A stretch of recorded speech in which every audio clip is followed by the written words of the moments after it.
اب تک آپ نے یہی سنا ہوگا کہ جسے عربی نہیں آتی اسے قرآن کریم کا ترجمہ اگر سمجھنا ہے تو اس کے پاس دو راستے ہیں، لیکن یہ دونوں ہی راستے مشکل بلکہ مشکل ترین ثابت ہوئے۔ تو اس ویڈیو میں آپ کے سامنے ایک تیسرا مختصر اور آسان اور چھوٹا راستہ لے کر حاضر ہوا ہوں۔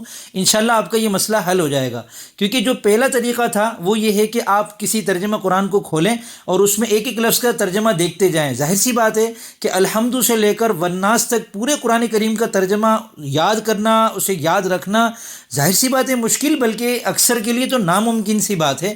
یقیناً آپ میں سے بہت سو نے قرآن کریم کے کچھ حصے کا یا مکمل قرآن کریم کا ترجمہ پڑھ بھی لیا ہوگا، تو آج ان کو وہ یاد نہیں ہوگا۔ دوسرا طریقہ یہ ہے کہ قرآنی عربی کورس کر لیا جائے، تو اس کے لیے میں نے آسان قرآنی عربی کورس مرتب کیا تھا، مگر یہ بھی بہت سے دوستوں کو بہت مشکل لگا۔ اس میں 50 اسباق ہیں۔ دوستوں نے کہا کہ بھائی یہ تو بہت مشکل ہے، ہماری عمر اب ہو گئی ہے، اب ان 50 قاعدوں کو 50 اسباق کو کون یاد کرے گا، کون ان کو یاد رکھے گا، بہت پیچیدہ ہے، ظاہر سی بات ہے۔ تو اب ایک تیسرا راستہ میں نے یہ نکالا ہے کہ اس ویڈیو میں آپ کے سامنے 8 چیزیں پیش کروں گا۔ ان 8 چیزوں کو اگر آپ سمجھ لیتے ہیں نا، اور انہیں سمجھنے میں زیادہ ٹائم نہیں لگے گا آپ کا، یہ سب کے سب اسی ایک ویڈیو میں مکمل آپ کو بتاؤں گا۔ اس میں کسی بھی ایک چیز میں آپ کو کسی ویڈیو کا یا کسی اور کتاب کا حوالہ نہیں دوں گا، یعنی ٹوٹل پورا کا پورا کورس اسی ویڈیو میں آپ کو دستیاب ہوگا۔ اس کے بعد آپ پھر قرآن کریم کا ترجمہ کھولیں گے نا، تو آپ الحمد سے لے کر والناس تک پورے قرآن کریم کا ترجمہ اگر آپ پڑھتے ہیں تو ان 8 باتوں کی، ان 8 قاعدوں کی، ان 8 چیزوں کی روشنی میں آپ کو انشاءاللہ پورے قرآن کریم کا ترجمہ نہ صرف یہ ہے کہ سمجھنا آسان ہوگا، یاد رکھنا بھی آسان ہو جائے گا۔ اگر آپ کا یہ مسئلہ حل ہو جائے تو مجھے اپنی دعاؤں میں ضرور یاد رکھیے گا۔ ویڈیو شروع کرنے سے پہلے خوشخبری سن لیں کہ الحمدللہ بندہ محمد اسامہ سرسری کے تیار کردہ عربی زبان اور قرآن کریم سیکھنے کے آسان کورسز کا مکمل بنڈل اب دستیاب ہو چکا ہے، جو آڈیوز، ویڈیوز اور PDF کتابوں پر مشتمل ہے۔ اس میں عربی نحو کورس کی 28 ویڈیوز ہیں، عربی صرف کورس کی 22 ویڈیوز ہیں، تعلیم النحو کی مکمل کتاب کے لیکچرز ہیں جو 112 آڈیوز پر مشتمل ہیں، اور ان کے علاوہ 6 PDF ہیں، صلاحیت سیریز، اعراب کورس، خلاصہ قرآن کریم مکمل پارہ بپارہ، اور جتنے میں الفاظ اپنے چینل پر بتاتا رہتا ہوں، کبھی 13 الفاظ، کبھی 20 الفاظ، کبھی 15 الفاظ، تو ان کا جو ذخیرہ ہے وہ ایک PDF کی شکل میں الحمدللہ محفوظ کر لیا ہے۔ اس کے علاوہ آسان قرآنی عربی کورس 50 اسباق پر مشتمل، اس کی PDF ہے، اور گلدستہ بلاغت جس کے اندر فصاحت اور بلاغت، علم معانی، علم بیان اور علم بدیع کا خلاصہ موجود ہے، اس کی PDF بھی دستیاب ہے۔ آپ مجھ سے واٹس ایپ نمبر پر رابطہ کر کے یہ کسی بھی وقت حاصل کر سکتے ہیں۔ بسم اللہ الرحمن الرحیم۔ السلام علیکم ورحمۃ اللہ وبرکاتہ۔ میں محمد اسامہ سرسری، آپ دیکھ رہے ہیں میرا YouTube چینل۔ اس چینل پر ہم قرآن کریم اور عربی زبان سیکھتے رہتے ہیں، اور ان سے متعلق بہت سی مفید چیزیں آئے دن ہمارے سامنے آتی رہتی ہیں۔ اگر آپ کو ان میں دلچسپی ہے تو اس چینل کو سبسکرائب کر لیں۔ تو شروع کرتے ہیں آسان قرآنی عربی کورس کے 8 فارمولے جو آپ کو اس ویڈیو میں سمجھنے ہیں، سیکھنے ہیں، اور اب ان کے بعد جب آپ ترجمہ قرآن پڑھیں گے تو آپ کو انشاءاللہ قرآن کریم بہت احسن طریقے سے سمجھ میں آنے لگ جائے گا۔ تو یہ میں نے ایک کتابچہ بنایا ہے، اس کی PDF کس طریقے سے ڈاؤن لوڈ کرنی ہے وہ میں ابھی تھوڑی دیر میں آپ کو بتاتا ہوں۔ تو آپ کو اس میں کیا کرنا ہے کہ آپ کو اس میں جو 8 کام کرنے ہیں ان میں سے پہلا کام ہے اسم، فعل اور حرف کو سمجھنا ہے، اور اس میں ایک بالکل نئی چیز لے کر آیا ہوں جو انشاءاللہ آپ کا مسئلہ ہی حل کر دے گی۔ اور دوسرے نمبر پر آپ کو معرب اور مبنی سمجھنا ہے، یعنی عربی زبان کے وہ الفاظ جن میں رد و بدل ہوتا ہے اور وہ الفاظ جن میں رد و بدل نہیں ہوتا۔ اس میں بھی ایک زبردست قسم کی ٹیکنیک میں نے کی ہے، وہ انشاءاللہ آپ کو پسند آئے گی۔ تیسرے نمبر پر مصادر اور افعال کی بنیادی صورتیں آپ کو سمجھنی ہیں۔ یہ تھوڑا سا مشکل ہے لیکن بڑا دلچسپ کام ہے، اور اس میں بھی میں آپ کو ایک ٹرک بتاؤں گا۔ اور چوتھے نمبر پر آپ کو حروف جارہ اور ان کا ترجمہ یاد کرنا ہے، اور یہ کچھ کام کرتے ہیں وہ کام آپ کو سمجھنا ہے۔ پھر اس کے بعد آپ کو جملہ اسمیہ اور جملہ فعلیہ سمجھنا ہے، جس سے انشاءاللہ آپ کے سامنے عربی نکھر کے سامنے آ جائے گی۔ پھر مرکب اضافی سمجھیں گے، پھر مرکب توصیفی سمجھیں گے، اور آخر میں آپ کو قرآن کریم کے وہ الفاظ بتاؤں گا، 650 کے لگ بھگ وہ الفاظ جو اردو میں استعمال ہوتے ہیں۔ تو جب آپ ان الفاظ کو ایک دفعہ ذہن نشین کر لیں گے تو آپ کو اندازہ ہو جائے گا کہ عربی زبان تو آپ کو آتی ہے۔ سب سے پہلا کام ہے اسم، فعل اور حرف کو سمجھنا۔ دیکھیں، قرآن کریم کے جتنے بھی الفاظ ہیں وہ یا تو وہ اسم ہیں یا فعل ہیں یا حرف ہیں۔ اسم کس کو کہتے ہیں؟ اسم وہ لفظ ہے جو کسی شخص، جگہ، چیز، عمل یا صفت کا نام ہو، جیسے زید، مدینۃ، کتاب، النصر، الناصر، یہ سب اسم ہیں، ٹھیک ہے۔ فعل وہ لفظ ہے جو کسی کام کے ہونے یا کرنے کو ظاہر کرے اور جس میں زمانہ یعنی ماضی، حال یا مستقبل، گزرا ہوا زمانہ، موجودہ زمانہ اور آئندہ زمانہ یہ بھی مذکور ہو، جیسے کتبہ اس نے لکھا، اس کا تعلق گزرے ہوئے زمانے سے ہے، یکتب وہ لکھتا ہے، یہ موجودہ زمانے سے ہے، اور سیکتب وہ عن قریب لکھے گا، یہ مستقبل کے زمانے سے ہے۔ تو یہ ہوتا ہے فعل، آپ کو واضح ہو گیا ہوگا، تھوڑا اور آگے چل کے واضح ہو جائے گا انشاءاللہ۔ اور جو لفظ نہ اسم ہو نہ فعل ہو وہ حرف ہوتا ہے، یہ وہ لفظ ہے جو اسماء اور افعال کو آپس میں جوڑتا ہے اور خود مکمل معنی نہیں دیتا۔ یہ کلام عرب کے اندر مخصوص الفاظ ہیں، اسم اور فعل تو بے شمار الفاظ ہیں، لیکن جو حرف ہیں وہ چند ہیں، وہ آپ کو ایک دفعہ یاد کرنے ہیں، جیسے حمزہ زبر آ کا ترجمہ ہے کیا، بازر بی کا ترجمہ ہے ساتھ، بسم اللہ اللہ کے نام کے ساتھ، تا زبر تا کا مطلب ہے قسم، تاللہ اللہ کی قسم، سین کا مطلب ہے عن قریب، سیقول عن قریب وہ کہے گا، فا کا مطلب ہے پس اور تو، کاف زبر کا مطلب ہے کی طرح، لام زیر لی کا مطلب ہے لیے، لام زبر لا کا مطلب ہے ضرور، واو زبر وا کے دو ترجمے ہیں، اور قسم، یعنی زید و عمر، زید اور عمر، واللہ اللہ کی قسم، ما میم الف زبر ما اس کا ترجمہ نہیں بھی ہے، اس کا ترجمہ جو بھی ہے، اس کا ترجمہ کیا بھی ہے، لام الف زبر لا اس کا ترجمہ ہے نہیں، یا الف زبر یا کا ترجمہ ہے اے، یا اللہ اے اللہ، من کا ترجمہ سے، ان کا ترجمہ سے، فی کا ترجمہ میں، علا پر، الا کی طرف، حتی تک، لو اگر، ان اگر، ان کے، انا بے شک، انا کے، کانا گویا، لاکن لیکن، لیتا کاش، لعل شاید، لن ہرگز نہیں، کئی تاکہ، اذن پھر تو، نعم ہاں، بلا کیوں نہیں، مذ جب سے، منذ جب سے، کلا ہرگز نہیں، ہلا کیوں نہیں، لولا کیوں نہ، لوما کیوں نہ، الا سوائے، ربما بسا اوقات، انما بات یہی ہے کہ، قد تحقیقاً کبھی، ثم پھر، اما خبردار، اما بہرحال، اما یا تو، او یا، یا پھر، بلکہ، یہ سب الفاظ اور ان کے ترجمے میں نے آپ کو پڑھ کے سنا دیے، آپ ان کو ایک دفعہ یاد کر لیں، قرآن کریم میں سینکڑوں مرتبہ آئے ہیں، آپ کا یہ مسئلہ حل ہو جائے گا انشاءاللہ۔ دوسری چیز جو آپ کو کرنی ہے، معرب اور مبنی کو سمجھنا ہے۔ معرب جس کا آخر تبدیل ہوتا ہے، جیسے اللہ اکبر، اس میں لفظ اللہ کے ہاں پر پیش ہے، بسم اللہ الرحمن الرحیم اس میں لفظ اللہ کے ہاں کے نیچے زیر ہے، ان اللہ غفور الرحیم اس میں لفظ اللہ کے ہاں پر زبر ہے، تو اللہ، اللہ، اللہ ہی، لفظ اللہ بار بار تبدیل ہو رہا ہے، اس کا مطلب ہے لفظ اللہ معرب ہے۔ مبنی وہ لفظ ہے جس کا آخر تبدیل نہیں ہوتا۔ اب مبنی کون کون سے الفاظ ہیں؟ تمام حروف مبنی ہیں، جو میں نے آپ کو ابھی یہ والے پڑھ کے سنائے تھے نا، یہ سب کے سب مبنی ہیں، یہ تبدیل نہیں ہوتے۔ اور فعل ماضی، فعل امر، یہ آگے ابھی بتاؤں گا میں آپ کو، یہ بھی مبنی ہوتے ہیں۔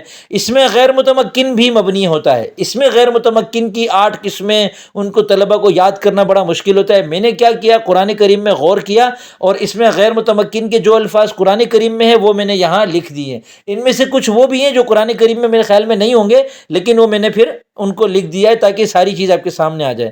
تو ہوا کا مطلب ہے وہ مرد، یہ اس میں غیر متمکن ہے، مبنی ہے۔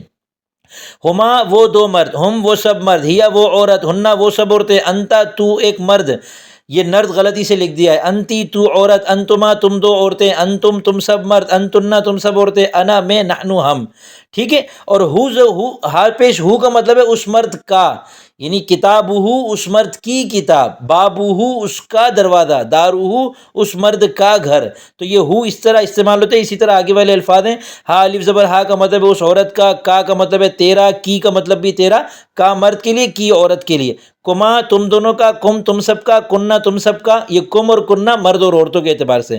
اور یا زبر یا ساکن کا مطلب ہے میرا، بابی میرا دروازہ، کتابی میری کتاب، اور نون الف زبر نا کا مطلب ہے ہمارا، لنا ہمارے لیے، کتابنا ہماری کتاب، دارنا ہمارا گھر، ہاذا یہ مذکر کے لیے، ہاذانی یہ دو، ہادھی یہ مؤنث کے لیے، ہاتانی یہ دو، ہاؤلائی یہ سب، ذالکا وہ مذکر، ذانکا وہ دو مذکر، تلکا وہ مؤنث، تانکا وہ دو مؤنث، اور اولئکا وہ سب، چاہے وہ مذکر ہو یا مؤنث ہو، الذی جو یہ مذکر کے لیے، اللذانی جو دو، الذین جو سب، اللتی جو مؤنث، اللتانی جو دو، اللائی جو سب، واللائی یئسن من المحیض قرآن کریم میں آتا ہے کہ وہ عورتیں، ٹھیک ہے۔ اسی طرح ما، میم الف زبر ما کا مطلب ہے جو کچھ، من کا مطلب ہے جو شخص، ایہم کون سا یا جون سا، ایتہن کون سی یا جون سی، ٹھیک ہے. ایہاتا دور ہے، بعید ہے. اذ جب، اذا جب، متا کب، کیفا کیسے، ایانا کب، امسی کل گزشتہ، قبلو پہلے، بعدو بعد میں، حیثو جہاں، کم کتنے، کذا اتنا، کعین کتنے، تسعۃ عشر 19. اب ہم اگلا کام یہ کرنا ہے ہم کو کہ مصادر اور ان سے بننے والے افعال کی صورتیں سمجھنی ہیں. تو قرآن کریم میں نے غور کیا اور آپ کے سامنے ان میں سے میں مشہور ترین مصادر اور ان کے ماضی، مضارع، امر، نہیں وغیرہ پیش کر رہا ہوں. یہ قرآن کریم میں بار بار استعمال ہوئے ہیں. جیسے العلم، یہ جاننا. اچھا پہلے تو یہ سمجھے مصادر کیا ہوتا ہے. مصادر مصدر کی جمع ہے. اردو میں جن الفاظ کے آخر میں نا آتا ہے نا جو کام کو بتاتے، جیسے آنا، جانا، کھانا، پینا، لینا، دینا، یہ مصدر ہوتا ہے. اس کی عربی ابھی آپ کے سامنے آ رہی ہے پوری لسٹ. اور اس عربی مصدر سے بننے والا ماضی، مضارع یعنی گزرے ہوئے زمانے کا فعل، موجودہ زمانے کا فعل، آئندہ زمانے کا فعل، اور حکم اور نہیں. امر اور نہیں، امر کا مطلب ہے کسی کام کے کرنے کا حکم دینا، اور نہیں کا مطلب ہے کسی کام کے کرنے سے روکنا. تم یہ کرو یہ امر ہے، تم یہ مت کرو یہ نہیں ہے. اور مضارع کا مطلب ہے حال اور مستقبل. عربی میں حال اور مستقبل یعنی موجودہ زمانہ میں کر رہا ہوں اور میں کروں گا، دونوں کے لیے مضارع آتا ہے. یہ تفصیل میں نے ان لوگوں کے لیے بتا دی جو بالکل پہلی مرتبہ اس چیز کو دیکھ رہے ہیں. تو العلم جاننا سے علم، یعلم، اعلم لا تعلم. علم اس نے جانا، یعلم وہ جانتا ہے یا جانے گا، اعلم تو جان لے، لا تعلم تو مت جان. العمل کرنا سے اسی طرح القول کہنا، الہدا رہنمائی کرنا، الایمان ایمان لانا، الکفر کفر کرنا، الاقامت نماز قائم کرنا، الارسال بھیجنا، التکذیب جھٹلانا، الاعطاء عطا کرنا، العبادت عبادت کرنا، النداء پکارنا، الدعاء دعا کرنا، الخوف ڈرنا، الرجاء امید رکھنا، النصر مدد کرنا، الہجرت ہجرت کرنا، الجہاد کوشش کرنا، الشکر شکر کرنا، الصبر صبر کرنا، التوبۃ توبہ کرنا. یہ قرآن کریم میں بار بار آپ نے دیکھا ہوگا آئے ہیں. جیسے العبادت عبادت کرنے سے قل یا ایھا الکافرون لا اعبد ما تعبدون، میں عبادت نہیں کروں گا اس کی جس کی تم عبادت کرتے ہو. اسی طرح کافر کا کفروا ان الذین کفروا یا ایھا الکافرون یہ بار بار آیا ہے. دعا کا لفظ بار بار آیا ہے، دعا یدعو. تو یہ سارے میں نے آپ کے سامنے یہاں پر جمع کر دیے، ان میں غور کریں. اور اسی جیسے جو دیگر بھی افعال آپ کے سامنے مصادر اور افعال آتے رہیں گے قرآن کریم میں، ان کو اسی طریقے سے دیکھیں. ماضی، مضارع، امر اور نہیں کی بناوٹ میں غور کریں گے تو آپ کو انشاءاللہ یہ چیزیں سمجھ میں آ جائیں گی. اور ایک بات بتا دوں کہ یہ جو مذکر مؤنث اور واحد تثنیہ جمع اور غائب حاضر اور متکلم کے اعتبار سے صیغہ تبدیل ہوتا ہے، وہ پھر آخر کی تبدیلی ہے، وہ آپ کو ایک دفعہ نوٹ کرنی ہے. اب جیسے عبدہ اس ایک مرد نے عبادت کی نا، اگر دو کو بولنا ہوگا تو پھر الف لگا دیں گے عبدا، اور اگر وہ دو مؤنث ہے تو تا لگا دیں گے عبدتا. اسی طرح عبدتا کا مطلب ہے تو ایک مرد نے عبادت کی، عبدتی کا مطلب ہے تو ایک عورت نے عبادت کی، عبدتو کا مطلب ہے میں نے عبادت کی، عبدنا کا مطلب ہے ہم نے عبادت کی. عبدتم، تم قرآن اردو میں بھی آتا ہے عبدتم کا مطلب ہے تم سب مردوں نے عبادت کی. اور تم سب عورتوں کے لیے آئے گا عبدتن. جیسے انتم اور انتن پیچھے ضمیر گزری تو وہ تم اور تن آپ وہاں سے یاد کر لیں. تو یوں آپ کو انشاءاللہ یہ چیزیں ایک ایک کر کے ایک دفعہ کلیئر ہو جائیں گی نا، پھر آپ کو مسئلہ نہیں رہے گا انشاءاللہ. آگے دیکھیں اگلا مرحلہ ہمارا ہے حروف جارہ کو سمجھنے کا. یہ وہ حروف ہیں، ویسے تو عربی گرامر میں یہ 17 ہیں، لیکن ان میں سے قرآن کریم کے اندر 11 استعمال ہوتے ہیں. وہ میں نے 11 یہاں لکھ دی ہیں، ان کا ترجمہ لکھ دیا ہے. یہ کیا کرتے ہیں، جس لفظ سے یہ اسم سے پہلے آتے ہیں. ایک بات یاد رکھنا، ان کے بعد ہمیشہ اسم آتا ہے اور وہ اسم ان کی وجہ سے مجرور ہو جاتا ہے. مجرور کا کیا مطلب ہے؟ مجرور کا ویسے تو ایک تفصیلی مطلب ہے، لیکن آپ آسانی کے لیے یوں سمجھ لیں کہ زیدن ہے نا، تو اگر اس کے شروع میں من آ جائے گا تو یہ بن جائے گا من زیدن. یہ زیدن جو ہے یہ مجرور ہو گیا. اس کے آخر میں جو زیر ہے جس کو کسرہ بھی کہتے ہیں، اس کو جر بھی کہتے ہیں. اب مجرور کے اندر وہ بھی شامل ہے جسے مسلمون ہیں، تو اگر اس کے شروع میں من لگا دیں گے تو وہ بنے گا من المسلمین. تو یہ واو جو یا سے بدلی ہے یہ بھی جر ہے، تو واو آنا مرفوع ہے اور یا آنا مجرور ہے. تو یہ حروف ایسے ہیں جو الفاظ پر داخل ہو کر ان کو مجرور کر دیتے ہیں. با زیر بی، لام زیر لی، واو زبر وا، تا زبر تا، کاف زبر کا، من، فی، ان، الا، علا اور حتی. ان کا ترجمہ دیکھ لیں، ان کی آیت دیکھ لیں، یہ سب آپ کو اچھی طرح سمجھ میں آ جائے گا. اگلا مرحلہ ہمارا کیا ہے؟ جملہ اسمیہ اور فعلیہ کو سمجھنا ہے. تو جملہ دیکھیں مکمل بات کو جملہ کہتے ہیں. جیسے اللہ سب سے بڑا ہے، بے شک اللہ غفور الرحیم ہے، کہہ دو کہ اللہ ہر لحاظ سے ہے، کہ اللہ بے نیاز ہے. یہ قرآن کریم کی آیات کے ترجمے ہیں، یہ پورا جملہ ہوتا ہے. جملے کی دو قسمیں ہیں، جملہ اسمیہ اور جملہ فعلیہ. جملہ اسمیہ کیا ہے کہ جملے میں جس کے بارے میں خبر دی جائے وہ اگر اسم ہے تو ایسے جملے کو جملہ اسمیہ کہتے ہیں. اب اسم آپ نے پیچھے سمجھ لیا، اسم فعل اور حرف کو اگر آپ نے سمجھ لیا ہے، اب میں کسی کے بارے میں خبر دے رہا ہوں، میں کہہ رہا ہوں اللہ بہت بڑا ہے، تو اللہ کے بارے میں نے بڑا ہونے کی خبر دی، اب لفظ اللہ جو ہے وہ اسم ہے، لہذا اللہ اکبر جملہ اسمیہ ہے، ٹھیک ہے۔ جملہ اسمیہ میں یاد رکھیں کہ جو خبر ہوتی ہے اس کو تو خبر کہتے ہیں، جس کے بارے میں خبر دی جا رہی ہوتی ہے اس کو مبتدا کہتے ہیں، اور مبتدا اور خبر دونوں مرفوع ہوتے ہیں۔ مرفوع ہونے کا کیا مطلب ہے کہ ان کے آخر میں پیش آئے گا اللہ اکبر، اللہ بڑا ہے، سب سے بڑا ہے۔ لفظ اللہ کی ہاں پر جو پیش ہے یہ مبتدا ہونے کی وجہ سے ہے، اور اکبرو کی راہ پر جو پیش ہے یہ خبر ہونے کی وجہ سے ہے۔ اور مرفوع ہونے میں وہ بھی شامل ہے، جیسے کہ میں نے بتایا تھا کہ مسلمون، تو اگر مسلمون کو خبر بنائیں گے تو اس کو پھر مسلمین نہیں پڑھیں گے، اس کو مسلمون پڑھیں گے۔ اولئک هم المفلحون، یہی لوگ کامیاب ہیں۔ اولئک مبتدا اور المفلحون خبر ہیں، بیچ میں ہم جو ضمیر ہے یہ ویسے ہی تاکید کے لیے آئی ہوئی ہے، ہم کا مطلب بھی ہے وہ لوگ، ٹھیک ہے۔ واللہ محیط بالکافرین، اللہ تعالیٰ کافروں کو گھیرنے والا ہے، اس میں اللہ مبتدا اور محیط بالکافرین اس کی خبر ہے۔ اللہ احد، اللہ ایک ہے، اللہ الصمد، اللہ بے نیاز ہے، صمد ہے۔ اللہ لا الہ الا هو، اللہ وہ ہے جس کے سوا کوئی معبود نہیں، وهو العلی العظیم، وهو الغفور الرحیم، وهو الغفور الودود، واللہ علی کل شیء قدیر، انا یوسف وهذا اخی وهي ظالمۃ وهم کفار، اولئک اصحاب النار ہم فیہا خالدون، اولئک اصحاب الجنہ ہم فیہا خالدون۔ یہ سارے وہ جملے ہیں جو قرآن کریم میں آئے ہیں، اور یہ سب کے سب جملہ اسمیہ ہیں۔ آگے جملہ فعلیہ سمجھیں۔ اگر جملہ فعل اور فاعل پر مشتمل ہو، فعل کیا ہوتا ہے؟ ماضی، مضارع اور امر اور نہیں کی بناوٹ آپ نے پیچھے دیکھ لی ہے، جس کے اندر گزرا ہوا زمانہ، موجودہ زمانہ اور آئندہ زمانہ پایا جاتا ہے، اس کو فعل کہتے ہیں۔ اب فعل اور فاعل، فعل کے ساتھ فاعل ضرور آتا ہے اور اس کے بعد آتا ہے، فعل سے پہلے کبھی بھی نہیں آتا فاعل، ٹھیک ہے۔ فاعل ہمیشہ فعل کے بعد آتا ہے، تو فعل اور فاعل سے مل کر اگر جملہ بنے تو اس کو جملہ فعلیہ کہتے ہیں، اور یہاں بھی یہ یاد رکھیں فاعل ہمیشہ مرفوع ہوتا ہے۔ تو اب لفظ جو تبدیل ہوتا ہے نا معرب، وہ یا تو مرفوع ہوگا، اس کی تینوں صورتیں آپ نے پڑھ لی، مبتدا خبر جملہ اسمیہ میں اور فاعل جملہ فعلیہ میں، یا پھر وہ مجرور ہوگا، اس کے شروع میں حرف جر آئے گا، وہ بھی پڑھ لیا۔ مجرور ہونے کی ایک اور صورت ہے، وہ ہم مرکب اضافی میں اسی ویڈیو میں پڑھ لیں گے۔ پھر رہ جائے گا منصوب۔ منصوب کیا ہوتا ہے کہ فعل کے بعد جو مفعول آتا ہے نا وہ منصوب ہوتا ہے۔ منصوب ہونے کی اور بھی صورتیں ہیں، منصوب کا مطلب ہے آخر میں دو زبر کا ہونا، یا پھر مسلمون سے مسلمینہ ہونا۔ مسلمینہ منصوب بھی ہے اور مجرور بھی ہے، دونوں حالتوں میں یہ مسلمینہ ہوتا ہے۔ بہرحال اب جملہ فعلیہ دیکھیے، رضی اللہ عنہم، اللہ ان سے خوش ہوا، رضیہ فعل ہے، لفظ اللہ اس کا فاعل ہے۔ قد سمع اللہ، اللہ نے سن لیا ہے، قد سمع فعل ہے، لفظ اللہ فاعل ہے۔ تبارک اللہ، خلق اللہ، علم اللہ، یہ علم اللہ غلطی سے علم لکھ دیا، یہ علمہ ہوا، علمہ ہے، ٹھیک ہے۔ علم اللہ، قال اللہ، قضا زید، قضا زید قرآن کریم میں آیا، زید نے فیصلہ کیا، قضا فعل ہے، زید اس کا فاعل ہے۔ قضا ربک، آپ کے رب نے حکم دیا، جا ربک، آپ کا رب آ گیا۔ الہاکم التکاثر، تکاثر نے تمہیں غفلت میں ڈال دیا۔ تکاثر کا مطلب ہے ایک دوسرے سے بڑھ چڑھ کر حاصل کرنے کی ہوس نے تمہیں غفل، الہاکم، کم کا مطلب ہے تم کو، اور الہا فعل ہے، الہا کا مطلب ہے لہو لعب ہوتا ہے نا، غفلت میں ڈال دیا، ٹھیک ہے۔ تو یہ جملہ فعلیہ ہو گیا۔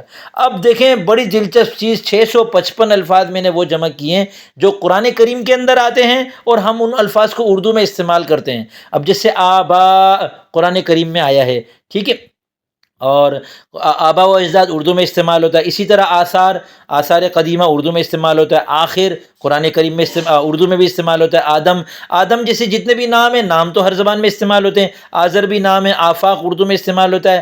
آل اولاد اردو میں استعمال ہوتا ہے۔ آمین ہم اردو میں استعمال کرتے ہیں۔ آن کی آن، آیات، ابابیل، ابتر، تو یہ 655 الفاظ آپ کے سامنے آئے ہوئے ہیں، ان کو اپنے پاس نوٹ کر لیں، اور میں آپ کو PDF ڈاؤن لوڈ کرنے کا طریقہ بھی بتا دیتا ہوں۔ تو یہ 655 وہ الفاظ جو قرآن کریم کے اردو میں استعمال ہوتے ہیں، تو ان الفاظ کو تو آپ کو یاد کرنے کی ضرورت ہی نہیں ہے۔ اس کے علاوہ جو الفاظ رہ جاتے ہیں ان کو یاد کرنا ہے، اس کے علاوہ جو پیچھے 7 چیزیں بتائی ہیں ان کے اندر غور کرتے رہیں۔ اب آپ جب ترجمے والا قرآن کھولیں گے، اس کو پڑھنا شروع کریں گے، تو ان 8 چیزوں کو اپنے سامنے رکھ کر اگر آپ نے قدم اٹھایا، کام کیا، تو انشاءاللہ آپ کو دیکھنا، آپ کو ایسا لگے گا کہ آپ کو قرآن کریم سمجھ میں آنے لگا ہے۔